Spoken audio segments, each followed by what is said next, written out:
Samahan niyo po ako ngayon guys, no? Magpapaalam muna tayo sa ating kaibigan kasi po mayroon pong nag-request sa atin na taga kilometer 25. Malapit po ito sa Bislig. Na mga 4 hours, 3 hours po yung biyahe doon. Mayroon tayong pinsan doon na may lupa. Ang problema lang dito, kagabi ng alas 2, mayroon pong pagsalakay, kaya tinatawagan tayo na ipa-explore po daw nila sa atin. Mag-isa lang po tayo kahit mayroon tayong problema. Tugunan natin, baka mapapahamak yung pinsan ko dun sa malapit sa Bislig. Natakot po sila, baka po ito po yung hinulaan ng ating kaibigan na mga kulto na si Dato Adlaw ang gagamitin po nila para po ay mas lalong mapagbintangan. Kaibigan, salamat, na dito si tatay guys. Tay, ako po ay magpapaalam na po. O kaya nandito po ako ngayon, umuwi po ako galing sa city. Gusto kong magpaalam kasi tumawag yung pinsan ko. Meron po silang kapitbahay daw yung sinalakay doon, naghingi po daw ng pagkain. Natakot po sila, gusto po nila na ipa-explore sa atin na kung pwede tulungan na maibalik kung tauhan man ito ni Dato Adlaw, na ibalik ba sa normal kasi nagtatago, kasi mula nang kinasuhan ba yung mga federal dahil po sa kanilang paggawa ng kaguluhan doon sa Surigao City, kasi pinapadlakan po nila yung mga tindahan. Natakot po yung pinsan ko, baka po ay yung sinasabi ninyo na masama na para po ay maparatangan ba si Dato Adlaw, yung kulto na totoo na demonyo. Hindi naman po totally guys na masama pala si Dato Adlaw, sabi ng ating kaibigan. Sa atin dito, dalawa ang pakay po natin. Puntahan na po natin doon, explore po natin doon sa kilometer 25, yung pangalan po na lugar. Para po ay matulungan natin sila, natakot sila. Kung hindi natin kaya, magpatulong tayo. Kung makiusapan po natin yung kalaban para magbalik sa normal ba. Yun po ang aking gusto na mapuntahan po doon guys. Kaya nandito tayo kay tatay, magpaalam tayo kasi wala masilin nyo.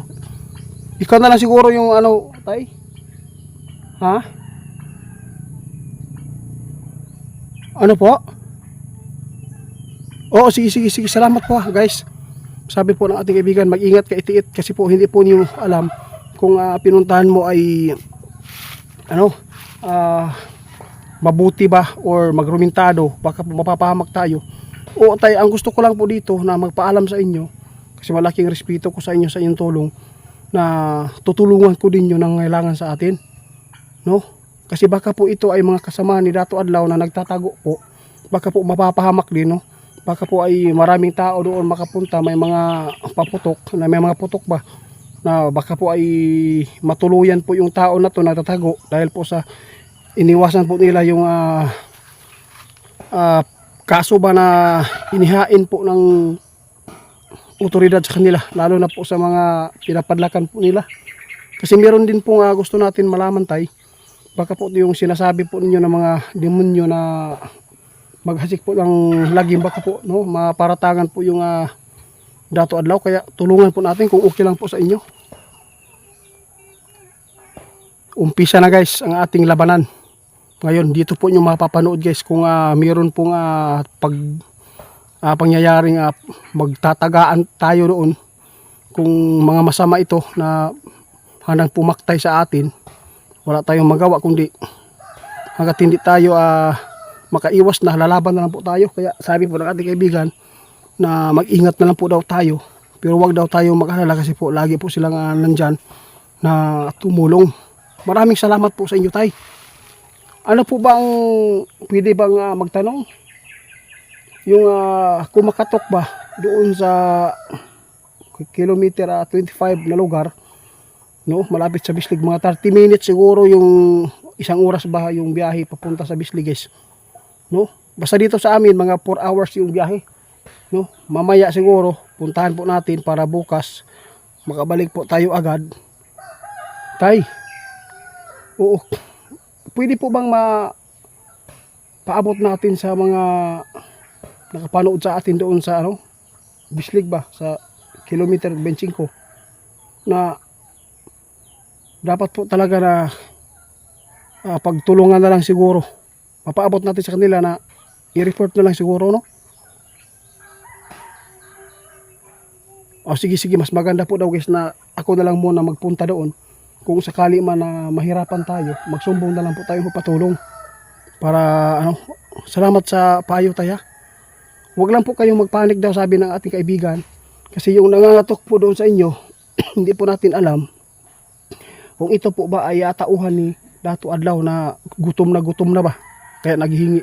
Ang importante dyan, wala pong nangyaring krimen. Di ba tay? Pero mas maganda din po na kayo ay lumikas muna doon. No, hanggat hindi pa ako makarating, alis muna kayo at magsumbong muna kayo doon na mayroon po nangangatok kagabi para po makapaganda yung iba ng mga bahay po doon, mga liblib, walang mga kapitbahay, ay hindi po sila malinlang. Baka po bigla lang mananaga, tapos ang mapasangilan yung grupo ni Dato Adlaw. Kaya salamat po sa lahat po ng mga nag-request sa atin, lalo yung pinsan ko doon nagpuyo sa kilometer, no?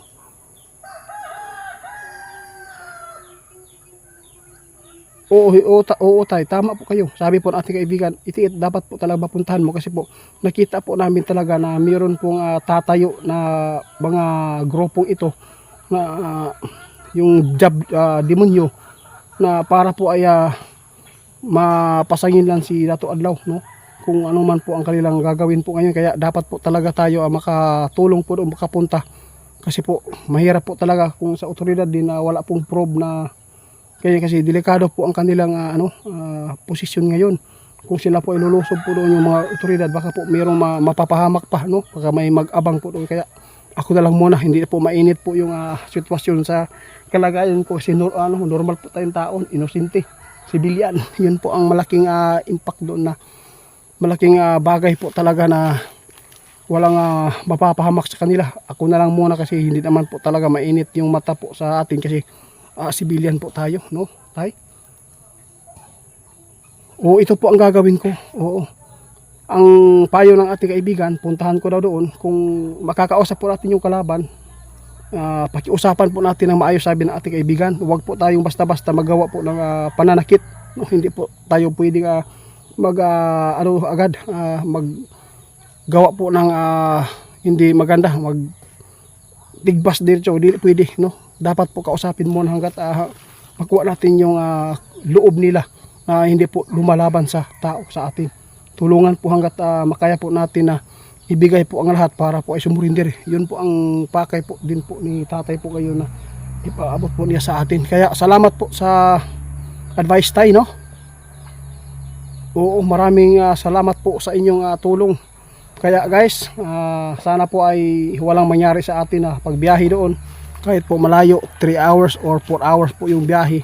Marami po tayo mga madadaanan po ng mga city or lungsod papunta po doon sa kilometer 25.